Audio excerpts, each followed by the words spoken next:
మండలంలో మల్ల గ్రామంలో దారుణం. దీని మీద అసలు పవన్ కళ్యాణ్ గారు పెదవి విప్పట్లేదని ఇది పెద్ద వైరల్ అవుతున్నది. మరొక వైపు పవన్ కళ్యాణ్ గారి మీద ఏదో కుట్ర జరుగుతున్నదని ఒకరు మాట్లాడతారు. కుట్ర ఏంటి, ఎలాంటి వాటి మీద స్పందించాలి కదా సార్? ప్రతిదానికి కుట్ర సిద్ధాంతాలు సరికాదు సార్. నిజంగా పవన్ కళ్యాణ్ కానీ నాగబాబు కానీ ఈ విషయంలో జోక్యం చేసుకోకపోవడం చాలా బాధాకరమైన విషయం, అభ్యంతరకరమైన విషయం. ఎక్కడ ఇప్పుడు ఉదాహరణకు కాశ్మీర్లో జరిగిన దాని మీద పవన్ కళ్యాణ్ గారిది వెంటనే వచ్చింది. ఆయన 3 రోజుల పాటు దీని మీద సంతాపం పాటించమని జనసేన అఫీషియల్ దీంట్లో పెట్టారు. మరి వాళ్ళ సొంత నియోజకవర్గంలో ఈ మల్లాం అనే చోట మొన్న కూడా నేను మాట్లాడాను. అతను ఒక చనిపోయాడు, దళితుడు, విద్యుత్ శక్తి కరెంట్ పని ఏదో చేయబోయి దానికి ఇంత పరిహారం ఇప్పిస్తూ ఉన్నారు. వీళ్ళు అడిగినంత కాకపోయినా జనసేన వాళ్ళే మన దగ్గర ఇంటర్వ్యూలో చెప్తున్నాడు. కానీ ఆ తర్వాత తేడా వచ్చింది. ముందు ఒప్పుకున్నారు కానీ తర్వాత వాళ్ళు కోపము ఇట్లా అడుగుతారా ఇదంతా ఏదైతే బహిష్కరించారు ఆ ఊళ్ళో.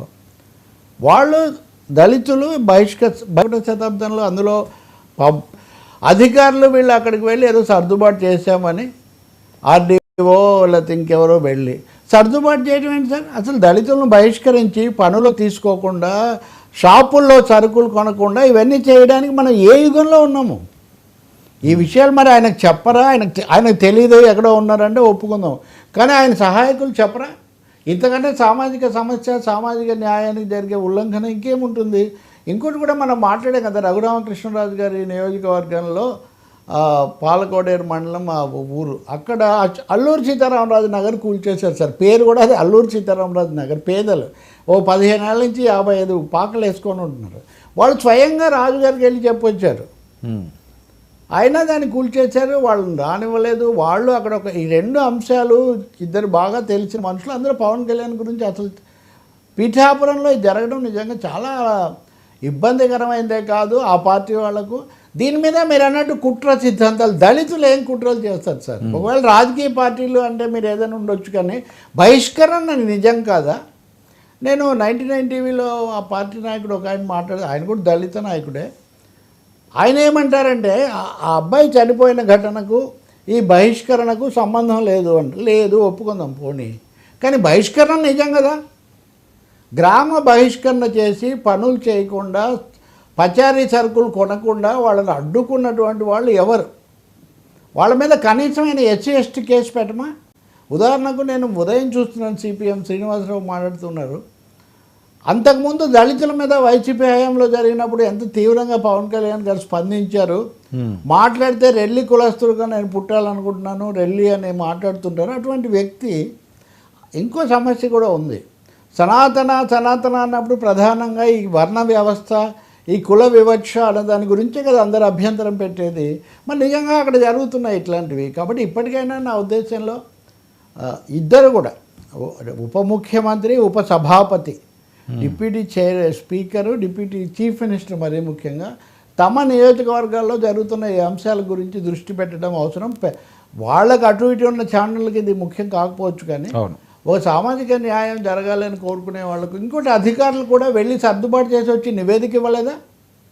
నివేదిక ఇస్తే ప్రభుత్వం దాని స్పందించాల్సిన అవసరం లేదా? హోంశాఖ మంత్రి కూడా దీని మీద స్పందించాల్సిన అవసరం ఉంది. వాళ్ళు ఏం నివేదిక ఇచ్చారో, అక్కడ ఘటన ఏం జరిగింది వాస్తవంగా, ఆమెకు కూడా ఆ వర్గాల గురించి బాగా తెలిసిన మనిషి కదా. కాబట్టి ఇప్పటికైనా అక్కడ పూర్తి ప్రశాంతత వచ్చిందా? నేను ఇంకోటి కూడా, మరి వాళ్ళని ఒక వారం రోజులు పనుల్లోకి రానివ్వలేదు అనుకుందాం, 5 రోజులు అనుకుందాం, 16 జరిగింది ఘటన. నిజంగా వారం రోజులు పనులు రాకపోతే వాళ్ళలో కొంతమంది జీవితాలు ఎలా ఉంటాయి సార్? వాళ్ళకి పరిహారం కూడా ఇవ్వాలి. దాన్ని అందరూ కొంచెం సర్దుబాటు, మనుషుల మధ్య సర్దుబాటు కాదు, ఈ పద్ధతుల మధ్య, ఈ ధోరణులు, వివక్షలకు ముగింపు పలికే విధంగా ఉండాలి. కాబట్టి పవన్ మౌనం వీడాల్సిన అవసరం చాలా ఉంది ఈ విషయంలో. ఇది రాష్ట్రం అంతటికి వాళ్ళ పార్టీకి సంబంధించిన అభిప్రాయం కలిగించడానికి కూడా దోహదం చేసే విషయం ఇది తప్పకుండా. రెండవది, మీరు సనాతన అన్నప్పుడు కుల వివక్ష ఉంది కదా దాంట్లో అంటుంటే నాకు సంబంధం లేదని మీరు అంటున్నారు, కానీ ఇప్పుడు ఎందుకు నిశ్శబ్దంగా ఉన్నారు? మరి ఆయన సలహాదారులు ఏమైనా చెప్తున్నారేమో, వద్దండి ఇక్కడ అని. తెలియదు. ఏదైనా ఇది చాలా దురదృష్టకరమైన పరిస్థితి. అలాగే ఆ పాకలు కూడా సరే, ఇంతమంది కార్పొరేట్లకు, ఉర్సా కంపెనీలకు ఇన్ని ఎకరాల భూమి ఇస్తున్నాము, ఆ 55 పాకలు వాటి వల్ల మొత్తం కాలువ కలుషితం అయిపోతుంది అని ఆరోపణ.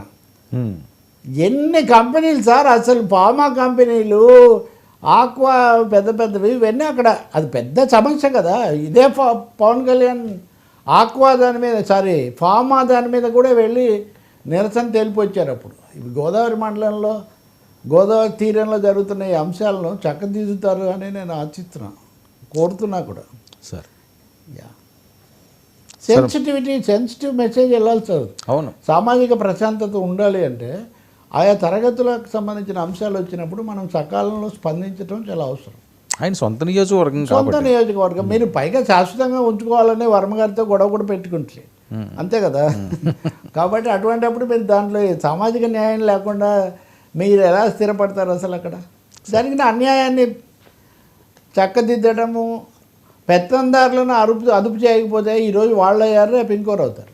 అవును, నాకెవరో మెసేజ్ పెట్టారు పోయినసారి మాట్లాడినప్పుడు, వాళ్ళని అగ్రవర్ణాలు అనకండి, పెత్తందారులు అనండి అని. ఈ రెండింటికి తేడా ఏమో నాకు తెలియదు, కానీ అసలు ఎవరిని అగ్రవర్ణాలు అనాలి, ఏదైనా ఒకరిద్దరిని అనాలా, మిగిలిన వాళ్ళు కాదా? ఇవన్నీ అభ్యంతరకరమైన లేనిపోయిన భావజాలాలు ఇవి. సార్ పెత్తందారులు